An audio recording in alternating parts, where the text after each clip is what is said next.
బైబిల్లో యేసుక్రీస్తు ఒక చోట అంటున్నాడు, ఈ దురాత్మను, ఈ దయ్యమును మేము ఎందుకు వెళ్ళగొట్టలేకపోయాము అంటే,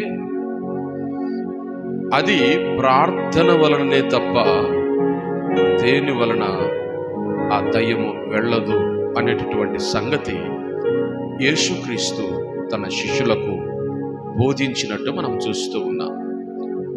ఆ ఫుట్ నోట్లో ఏముందో తెలుసా? ఉపవాస ప్రార్థన వలన తప్ప ఆ దయ్యము వెళ్ళిపోయేది మరి దేని ద్వారా వెళ్ళదు.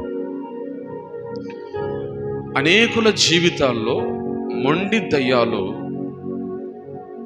అవి స్థిరపరచబడి ఉంటాయి.